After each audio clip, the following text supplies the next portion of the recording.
Good evening, everybody, and welcome to the Marchena Perspective, episode number 6. Thank you very much, everybody, for tuning in. Discipline over motivation. Why does discipline beat motivation every single time? I feel like this is a topic that's been spoken about in the manosphere, masculinity, red pill, fitness, wellness sphere, whatever you want to call it. And it's been talked about at length. And not only in that space, but it's been talked about at length since the beginning of humankind, literally. And I feel like the reason why discipline beats motivation each and every single time, and this is actually something I was thinking about, I feel like motivation has an expiration date, whereas discipline doesn't. Discipline is habit. Discipline is doing things especially when you don't want to do them. Let me tell you something. I feel like every single time I do things that I am supposed to do, whether I feel like doing them or not, I literally get the most satisfaction out of those occasions. It doesn't matter if it's fitness related, like, for example, like some days, obviously, I don't really want to go to the gym. It's cold. I live in New York. The weather sometimes sucks. I don't want to go on the drive. I am tired from work. I am exhausted. I am mentally exhausted from like dealing with my job. I have a full-time job. I'm going to college. I have children. Sometimes I literally just don't want to go, and I just want to go to bed, or I just want to take a nice shower and, just call it a night. But I remember this conversation I was having with this friend of mine. So, as I've mentioned in previous podcasts, I've been doing live music for 12 years now. It's been a long time. And I sing and I play the guitar and I write my own songs and I do a little bit of everything. And one day, coming out of a show, I was actually giving a ride to one of the bartenders that worked at the establishment where I was performing that night. And he asks to me, "Hey, man, I've been noticing that lately you've been getting big. I've been seeing your videos. You're lifting a lot heavier now. How do you get the motivation?" And I'm like, as a matter of fact, dude, I don't feel motivated at all to go to the gym. I believe that it was like February at the time when I had that show and I was giving, the bartender a ride. He's a great guy. At the time, you could see he was definitely struggling with some, weight issues. He was probably 40, 50 pounds overweight, give or take. So I could tell he was very interested to know. It was like, "Hey, man, you have this lifestyle where, you do all these things and you're hella busy and you still find a motivation to go to the gym." And that's exactly what I don't have. I don't have the motivation to go to the gym. I just go. I literally force myself to go. And sometimes it's not easy. Sometimes it's not perfect.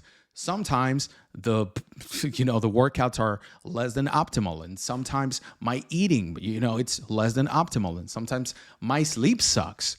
But it doesn't matter. It is a recollection of failures. It is a recollection of mistakes. It is a recollection of wins. It is a recollection of doing things the right way. But that is exactly what I explained to this guy. And he was like, "Okay, but what if sometimes you don't have the time?" It's like, well, you make the time. There are so many things. There are so many avenues you can get on in order for you to find the time and literally create the time, little, spaces of time in order for you to be healthier, in order for you to become smarter, more knowledgeable, in order for you to just do the things that you don't want to do yet you have to do them. And this doesn't only apply to the gym. This applies to absolutely everything. I'm just, want to give the example of the gym because that was, of course, the reason of the conversation that we were having. And also sometimes what a lot of people struggle with. It could be weight loss, for example. It could be just getting bigger or just getting leaner or just getting stronger. Whatever it is, whatever your fitness goals are, you have to stick to the plan. Haven't we seen like 100 times every single, sports personality that, they interview after the game. It could be like a baseball player. It could be a football player, whatever the case may be. They interview this person and they're like, okay, so we saw that this was a very successful win tonight. The team really did an amazing comeback. What was the cause? What was the inspiration behind this win tonight? And they literally say, we had a plan and we executed it each and every single time. We had a plan and we executed it. They may say it in different words. They may give different varieties, different versions of the statement. But at the end of the day, the core of the message is we had a strategy and we executed it. Were they feeling maybe cramped or cold or tired, or maybe, I don't know, the Packers were playing in Tampa when they're usually, playing in cold climate, and they were playing in Tampa and the humidity and the heat, and it was horrible. Yes, but you got to do what you got to do, man. You really got to pull through. And this applies to absolutely everything. This applies to faith. Sometimes you feel tired. Sometimes even myself, I love going to church, but sometimes I skip it. But when I skip it, I don't feel good. I don't feel proud about myself. Just like when I skip church, just like when I skip the gym, just like when I skip anything that I knew that I had to do. And of course, I'm not perfect by any means. I skip things that I am supposed to do all the time, or I, leave them for later, whatever the case may be, But of course, as a father, there are a lot of things, and it gives you a lot of perspective. There are a lot of things that, even though you feel like skipping, or you feel like you want to put them off, you end up doing them because, of course, you're responsible for your kids, you're responsible for a family, you're responsible for a lot of people. So you do these things, whether you want to do them or not. And these things are what are going to get you to the next level. I don't know who said this quote. I really don't know. I can't give proper credits to the person. I could look it up.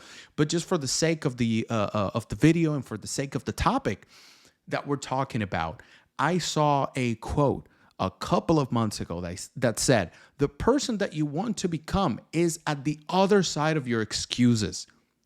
Think about that for a second. You wake up, you're tired because you probably only slept 5-6 hours. You don't want to go to the gym. But then you realize or remember or come across the information and the fact that there's some Chinese athlete who's Paralympic. He's missing several limbs and he's winning gold medals while you're feeling sorry for yourself because you're tired because you only slept 5 hours. My boy has one leg. That's it. He's missing both arms. He's missing one leg. He's doing what he can with what he has, and he's winning gold medals in freaking Beijing or Rio de Janeiro or London, and you are feeling sorry for yourself. And I am feeling sorry for myself, and we're all procrastinating and putting things off that we're supposed to do because we know that these things are going to make us better. We know that these things are going to make us bigger and more capable and a completely different and improved version of ourselves. But we keep making excuses, and excuses suck. Excuses do not work when it comes to really getting the best out of yourself and getting those results. You have to push through. You have to enjoy the pain. And that is something that the older I've become, I'm 29 years old now, the older I've become, I've really learned to enjoy the grind and enjoy the pain and enjoy the stress because all these things just make you better, dude. Like, think about this for a second. Was there any situation where you didn't struggle that at the end of it, you felt like, whoa, look at everything I've accomplished. Look at everything I did. Look at what I've become. It's usually the situations that make you feel challenged, that make you feel tired, that make you feel worn out, that bring you the most satisfaction. Did you feel better when you went to the gym and you felt strong that day and you ate right and you slept right, yeah, maybe you felt good because, of course, you were feeling great. You were feeling energetic. You felt strong. Or did you feel better when it was, I don't know, 21 degrees? You had to wear 5 layers for you to get in your car, go to the gym, or maybe get on the bus, or maybe get on the train. You went to the gym, you unlayered, and then you got to do what you had to do. And maybe you ate super bad that day and you slept horribly, but you pulled it off. And you obviously didn't lift as heavy as you usually do. And the cardio felt like you wanted to die. But at the end of the workout, you came back home, you were in the shower, and you were like, holy Jesus, that was a horrible workout, but I showed up. And that applies to absolutely everything. Discipline is going to beat motivation every single time because motivation has an expiration date. Discipline does not. Discipline can be worked on and can be renewed each and every single day. Motivation has to come from an event where you feel the novelty of something. Discipline is just the routine of doing everything that you are supposed to do. If your kids need something, you just do it right then and there. And that is something that me and I assume a lot of you are still working on. But sometimes you just have to do the things that you have to do. And trust me, even though it hurts, even though it stinks, even though sometimes it's just like, Jesus Christ, I have to do these things and I have to do this and I have to get to work and I have to look this up and I have to go somewhere. And then all these other responsibilities are like, just making me crazy. I have to do all these things and I wanted to go to bed by 11, but it's 2 a.m. and I haven't gone to bed. It's actually almost 2 a.m. right now as I film this video. I mean, think about it. It sucks. It's hard. But when you are on the other side and you see yourself through the lens of your current self, as opposed to how you used to be, it's just when you become a better and more responsible man, in my case, or more responsible and more a go-getter and less of a procrastinator of a man or a woman in this case, guys, just that's the cheat code. The cheat code is doing the things that you are supposed to do, whether you want to do them or not. That's the cheat code to life. That's the cheat code to success. I still have a lot of success to reach in my life. I still have a lot of things that I want to do. I still have a lot of things that I want to accomplish. But in the last year, when I got to the realization that this is the cheat code to life, I've accomplished more in the last year than what I've accomplished in the last 5, in the last 6, in the last 10, for God's sake. And this is just the representation of doing the things that you were capable to do all along. You were capable to do. You were just putting it off. And sometimes you have to be really introspective. Sometimes you have to be really critical of yourself. And it sucks. But you have to be critical of yourself. You have to get it together. And you have to analyze, what am I putting off? What am I not doing that's going to take me to the next level? And this applies to your career too. This applies if you want to make more money. This applies if you want to grow in your faith.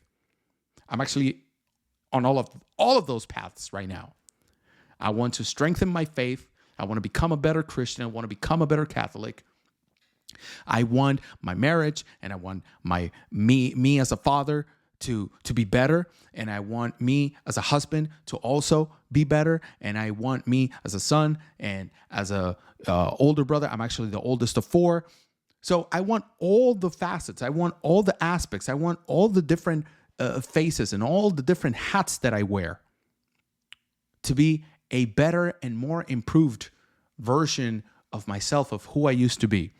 It's funny because earlier today, I was listening to a very old conversation. It was actually conversation back in August of 2021, and I listened to a voice note, to like a voice audio that I sent to the person that I was having the conversation with.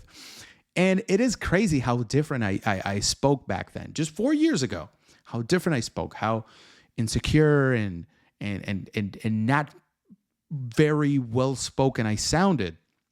And now I listen to myself speak, and I listen to how I carry myself and how I direct myself to other people, people around me, my peers, people at work, even my own family. And I can tell that back then, that person and other people, obviously, that I would speak to, they didn't respect me as much because I didn't convey that respect. I didn't convey that confidence. I wasn't that great of a communicator, right? My word choices were definitely not the best. My confidence was not all the way there.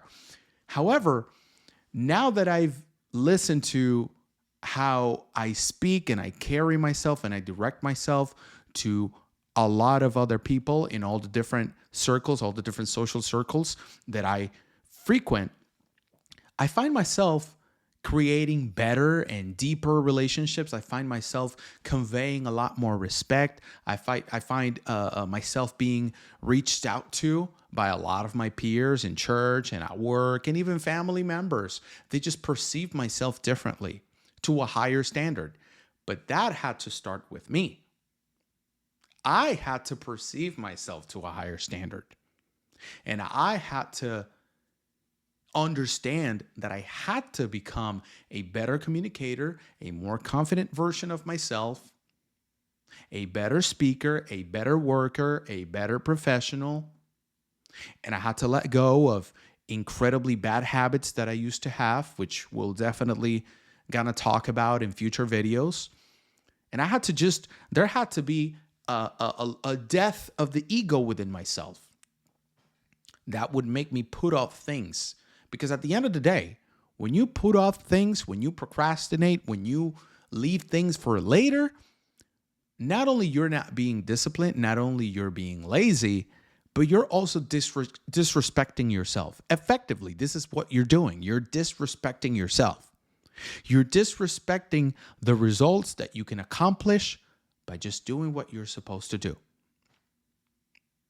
So remember, guys, this is something that applies to every single age range. This applies to every single faith, every single stage of life, whether you're single, married, with kids, whatever it is. It doesn't matter if you're a man, doesn't matter if you're a woman. It doesn't matter if you're unemployed. It doesn't matter if you've been working at a company for 12 years. God loves it when his children take advantage of everything he's given us. Some of us have been given a fuller plate, whether that's by being able-bodied, financially more stable. Some of us have been given a smaller plate, whether that's homelessness, addiction, whatever the case may be. We're not all at the same stage. We're not all in the same circumstances. But whatever our circumstances are, God loves it when his children take advantage and really propel their lives, their faith, and whatever we are able to do and accomplish with what we were given by him. Thank you very much, and God bless you. See you on the next one. Hello there, and thank you very much for watching today's episode. I really hope you enjoyed the video, and if you did, do not hesitate to like and subscribe to the channel for you to get more content like this. Thank you very much. God bless you, and see you on the next one.